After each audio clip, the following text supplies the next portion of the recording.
Here's a paradox most retirees never resolve. You want to give, you have always given, you tithe to your church for 40 years, you sent monthly checks to the food pantry, you slipped $20 bills into Salvation Army kettles without thinking twice. But the 2017 tax reform raised the standard deduction so high that 90% of retirees no longer itemize.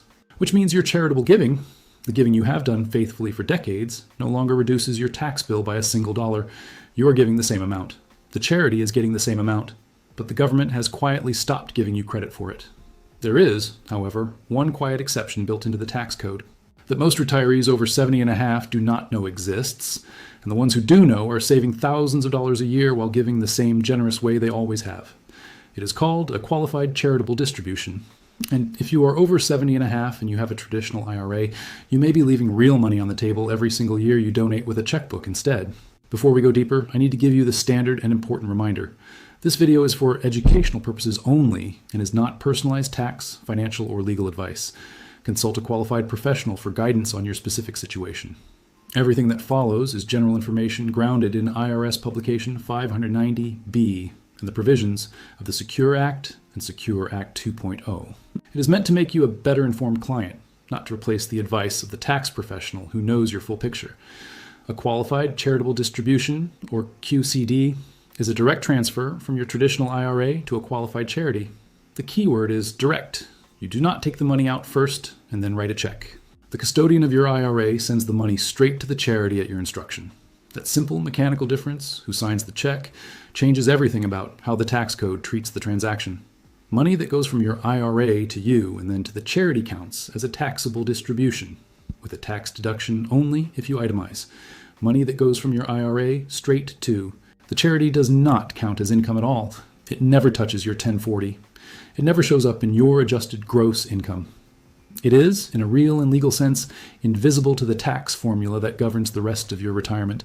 The current rules under Secure Act 2.0 allow you to do this starting at age 70 and a half, and in 2026, the annual limit per person is indexed for inflation, landing at approximately $108,000 per individual. If you and your spouse both have IRAs, you can each do your own QCD up to the limit, potentially transferring over $200,000 a year to charity without a dollar appearing on your tax return. For a married couple who gives $20,000 or $30,000 a year to their church, their college, and their community food bank, the QCD is not a small optimization. It is a structural change in how much tax they pay for the rest of their lives. Let me walk you through the math with a specific example. Eleanor is 74. She is a retired registered nurse from Phoenix, Arizona, who worked 3 decades in labor and delivery. Her husband Arthur is 76, a retired truck driver who logged more than 1 million miles for a regional freight company. They have about $800,000 in traditional IRAs combined. Their required minimum distributions under the Secure Act 2.0 formula come to roughly $31,000 a year. They also give about $12,000 annually, split between their Baptist church and a local veterans relief fund. For years, Eleanor wrote checks from their checking account. They took the RMD, paid the tax on it, and then donated separately. Because they use the standard deduction, which for a couple over 65 sits at around $32,000 in 2026, their charitable giving did not reduce their federal tax at all. They were paying federal income tax on money they gave away. Then Eleanor's niece, who works as an enrolled agent in Scottsdale, sat them down and showed them the QCD. The next year, instead of taking their full RMD as a cash distribution and then donating, they instructed their IRA custodian to send $12,000 directly to the church and the Veterans Fund. That $12,000 counted toward their RMD obligation, but because it went directly to charity, it was excluded from their gross income. Their adjusted gross income dropped by $12,000. Their federal tax bill, at the 12% bracket, fell by roughly $1,400. Their Medicare RMA bracket, 2 years later, stayed below the first tier.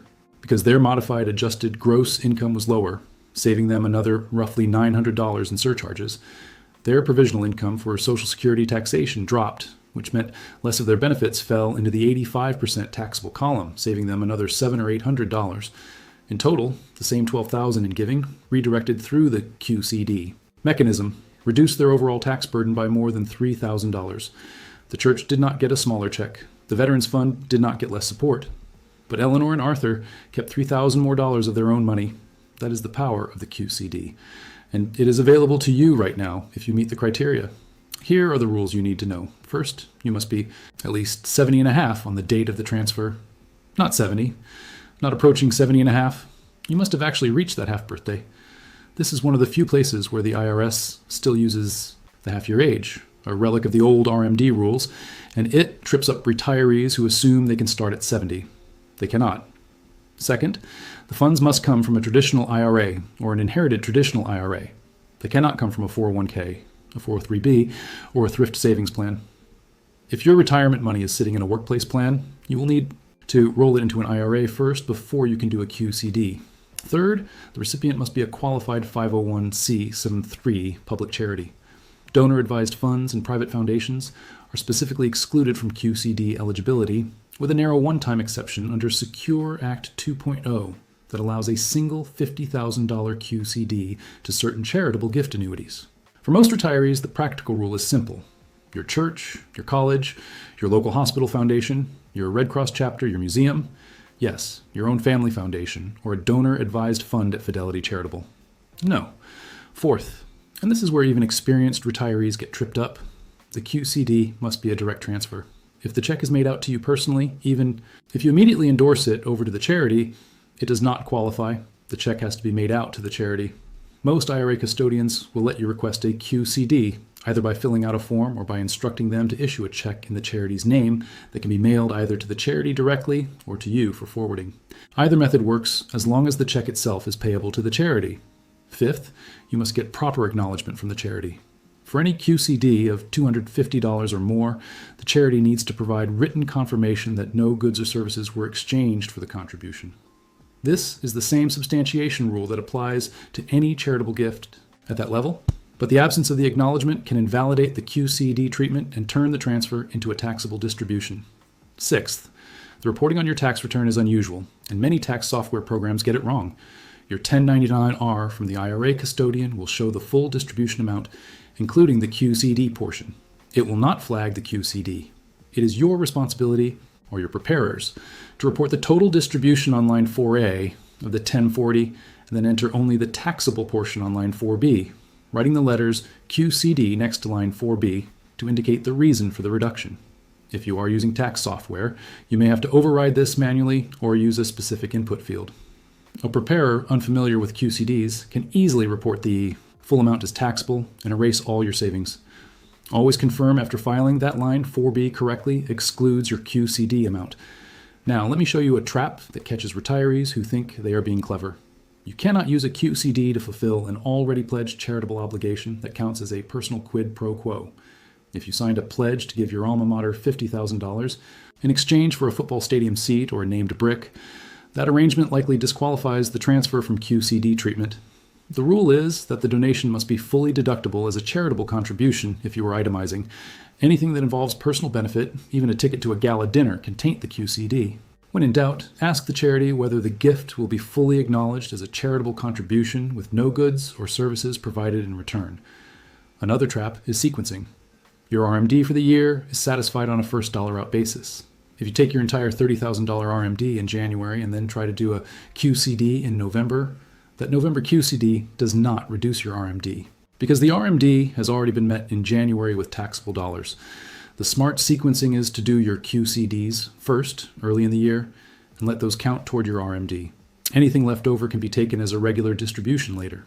This is especially important if you are close to an IRMA bracket or a Social Security taxation threshold, because the QCD benefit only reduces your taxable income if it happens before the taxable withdrawal.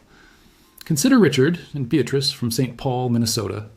Richard was a high school principal for 31 years. Beatrice ran a small bookstore in downtown St. Paul. They give about $18,000 a year to their Lutheran church, to the St. Paul Food Shelf, and to a local Lutheran social services agency. Richard turned 73 2 years ago, and his RMD came in around $22,000 on his $700,000 IRA. His first year, he took the full RMD in February, paid tax on it, and then made his charitable donations in November and December by writing personal checks. He got no federal tax benefit because they take the standard deduction. The next year, after reading about QCDs, he scheduled the donations to go directly from his IRA custodian in the first quarter. $18,000 of his $22,000 RMD counted as QCD. Only $4,000 of the RMD ended up as taxable income. His tax bill dropped by about $2,100 at the federal level, and his state tax in Minnesota, which taxes most IRA distributions, dropped by another $1,100. Same giving, same charities. $3,200 more in his pocket. Let me address a question I hear often. What if you do not need your full RMD as income? What if you already give more than your RMD? In that case, the QCD is still valuable even beyond the RMD. Up to the annual limit, currently around $108,000, you can transfer funds from your IRA to charities without the money hitting your tax return, even if that amount exceeds your RMD. For wealthy retirees with charitable intent, this is one of the most efficient ways to move money to the causes they care about. You reduce your future RMDs by drawing down the IRA. You reduce your current taxable income. You reduce the eventual estate tax exposure, and you fund the mission of organizations you support, all in one transaction. There is also a subtle estate planning benefit. Money that remains in your traditional IRA at death passes to your heirs as income in respect of a decedent, meaning they pay income tax on every dollar they inherit. Under Secure Act 2.0, most non-spouse beneficiaries must empty the account within 10 years, and they pay ordinary income tax on those distributions during some of their highest earning years. By using QCDs during your lifetime to draw down the IRA balance, you reduce the amount that passes as highly taxed income in respect of a decedent and preserve more of your estate and assets that receive a step-up in basis at death, like brokerage accounts and real estate. A few cautions to keep in mind. If you have non-deductible contributions in your traditional IRA, meaning you made after-tax contributions over the years and tracked them on Form 8606, the QCD rules get more nuanced. The QCD portion is treated as coming from the pre-tax portion first, which actually helps most retirees, but it can create basis tracking complexity that deserves a conversation with your preparer. Also, if you have made deductible IRA contributions after age 70 and a half under the Post-Secure Act rules that now allow it, those deductible contributions reduce the amount you can use for QCDs in a dollar-for-dollar offset. Most retirees are not actively contributing to IRAs after 70 and a half, so this trap is rare, but it exists. One more strategic layer. You can use QCDs to fund a charitable gift annuity under the Secure Act 2.0 one-time election. Up to $50,000 adjusted for inflation each year can go from your IRA into a charitable gift annuity that pays you a lifetime income stream. The income from the annuity is partially taxable, but the transfer itself does not count as income. For retirees who want to increase their guaranteed income while making a planned gift, this is a niche but powerful tool.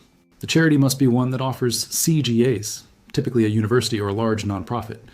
So, are you using the QCD if you are over 70 and a half, if you give to charity, and if you have a traditional IRA, and you have not been using QCDs, you have been paying taxes you did not have to pay. That is not a judgment, it is simply the math. The tool exists. It has existed in various forms since 2006, was made permanent in 2015, and was expanded under Secure Act 2.0 in 2022. But most retirees have never heard of it because most CPAs never bring it up unless asked. If your current preparer has never mentioned QCDs to you, that is worth asking about at your next meeting. Before you make any changes to how you give, sit down with a qualified tax advisor who understands retirement distributions and charitable planning. Bring your most recent 1099-R, your list of charities, your RMD calculation, and a clear picture of your overall income. Ask specifically about QCDs. Ask about sequencing relative to your RMD, and ask whether any of your giving is going to donor-advised funds or private foundations that would be ineligible. A 1-hour conversation now can save you several $1,000s every year for the rest of your life. Before I close, let me address one more overlooked scenario. What happens if you have already taken your RMD as a taxable distribution earlier in the year and then realize you wanted to do a QCD? Can you undo it?